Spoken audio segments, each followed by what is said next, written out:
Thrawn was the Chiss warlord and Grand Admiral of the Imperial fleet. However, at the time of the Empire's defeat, Thrawn does not appear to be in the Empire. But what if Thrawn was still the Grand Admiral at this time, and how would it change how the Imperials acted?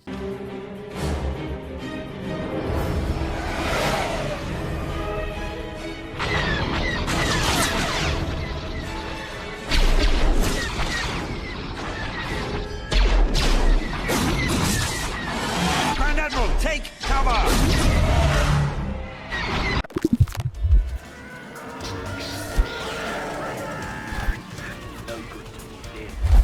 Okay, so at this point, we don't actually know what happens to Thrawn in the Star Wars timeline. However, as far as we know, he's not part of the Empire.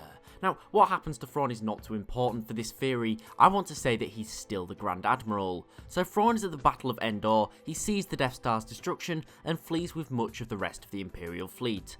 From here, we're going to say that everything happens as it did in our timeline. Operation Cinder is stopped, and the Galactic Concordance is signed. Now, realistically, I believe Thrawn would not be part of the Empire after Sidious's death, as I don't believe that he would want to be part of a faction that was destroying much of what the Empire had built. But for the fun of the theory, we'll say that he wants the Empire to return to power, so flees with them to the unknown regions. Now, in our timeline, the Empire has little to no experience in the unknown regions, and this is a key way in which Snoke manages to reorder them and build up the First Order under him. He gives the Empire a fighting chance, revealing ship lanes, habitable planets, and much more. However, now that the Empire has Thrawn, that's all going to change. You see, Thrawn is from the unknown regions, as are his people, the Chiss, so he'd already be wise to the area, and he'd be relied on to guide the Empire to safety and prosperity due to this.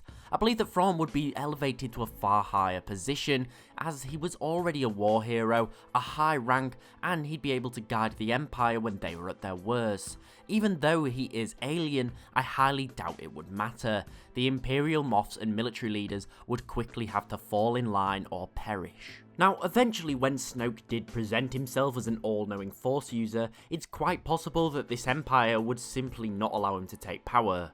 You see, Snoke represents everything that the Empire hates. He's alien, he's from the unknown regions, and he's a Force user. The Empire didn't like the Force, it came to power through butchering the Jedi, and although Thrawn is an alien and from the unknown regions, which were seen as incredibly uncivilized, he's not a Force user, and that would make him a better option than Snoke. After all, the Empire only really followed Snoke initially because they were at their weakest. Now, we're going to say upon making contact, Snoke is extracted of all useful information through interrogation, and then executed and discarded, and Thrawn remains in control. Now, Thrawn may see his new power as a chance to integrate his own ancestral government, the Chiss Ascendancy, into the Empire. You see, Thrawn initially made contact with the Empire to see if they were a threat or potential ally for the Chiss, who were wary of threats in the unknown regions and wanted new allies to fight them off. Now that Thrawn is essentially in charge of the entire Empire, he would be able to begin integrating his own people, the Chiss, into the Empire.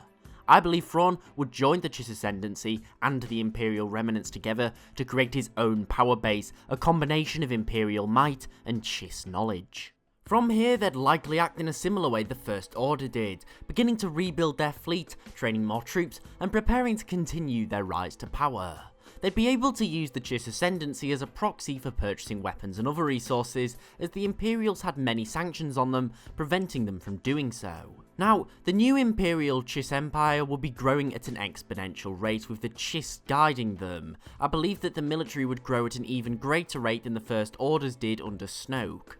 The Chiss are incredibly wise and tactical as a people, and for this reason, I believe that they'd be far more competent than many Imperial leaders were. If the threat that the Chiss had feared from the unknown regions did emerge, they would be ready to face it. Now, within 20 years or so of the Battle of Endor, the Republic would still be in control. Luke would be rebuilding the Jedi Order, and it wouldn't have been destroyed by Kylo. Now, at this point, Thrawn's new order would be incredibly powerful. They would have monstrous fleets and countless troops, and eventually, I believe that they would be ready to move to retake the galaxy from the Republic. Now, in a war between the Chiss Imperials and the Republic, who would win is quite difficult to say. Ultimately, I believe it would be Thrawn. You see, without Kylo becoming seduced by the dark side, it's fairly unlikely Leia would have started the Resistance to fight Imperials. As well as this, if the Empire did most of its business through the Chiss, it wouldn't be as suspicious. Also, the Republic had begun a huge disarmament program,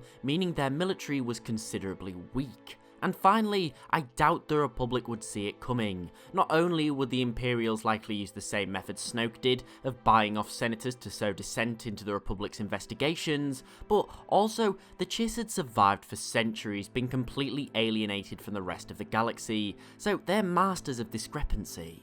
I'm going to say that the new Imperial Chiss Empire defeats them. They seize control of the Republic worlds, take the Senate, and begin enforcing Imperial rule back onto the galaxy.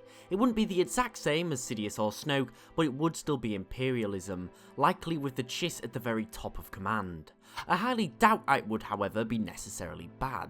It would be strict and authoritarian, however, Thrawn nor the Chiss have any dark motives like Snoke or Sidious before them did.